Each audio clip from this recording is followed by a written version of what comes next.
What do you say to people who say, paleo diet folks maybe, who say, well, people did that a long time ago. We ate meat, so it's got to be right.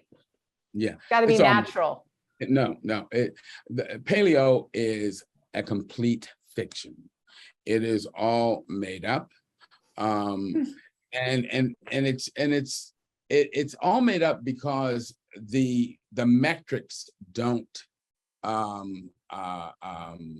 pan out, meaning that in order for a diet to be practical, it has to add up in terms of the energy metrics, meaning that you have to be able, in order for a diet to work, you have to be able to make it work in terms of energy out versus energy in, meaning that an animal has to be able to expend less energy procuring a particular diet than it extracts from the food it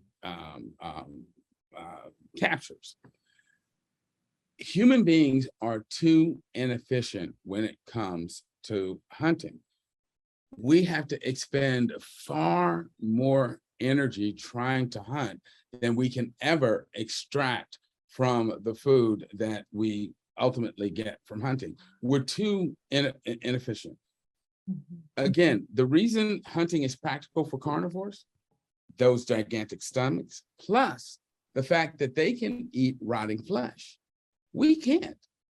They have such strong acid that they can eat rotting tissue and kill all of the bacteria, the maggots, the pathogens that will start to accumulate once that animal's body starts to break down.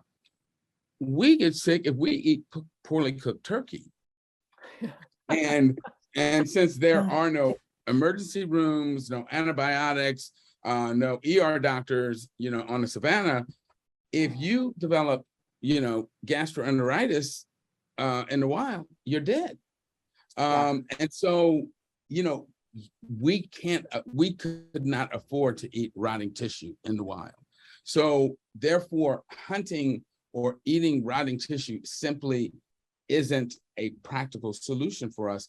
And that means that if we expend 3,000 calories trying to chase down some animal, first of all, we're unlikely to catch it. But let's say we were lucky enough to do that.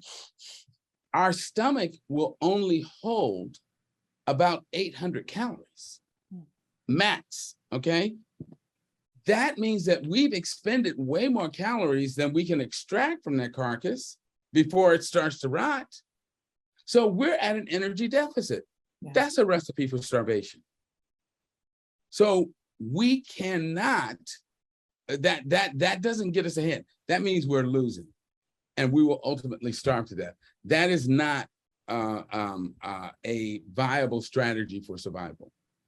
But on the other hand, a lifestyle where we are out gathering plants on the savannah is one where we can gather high energy plants, bring them back to wherever our campsite is, store them, eat at our leisure.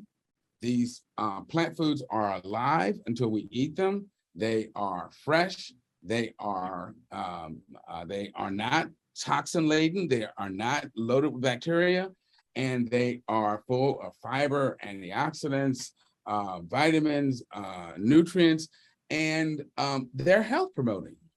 And that is what we did, and that is what kept us alive. I can't wait to meet a carnivore, one of those carnivore people or paleo, so I could sock them with that info, Dr. Mills. It's very convincing. Yes, and it just makes sense. Like everything you're describing on how we feel and how we move and how we experience our gut and its processes, everything that you said is just like, yes, that makes sense. That's exactly how I feel and how I would feel when I've gotten, food poisoning from just ever so slightly undercooking chicken.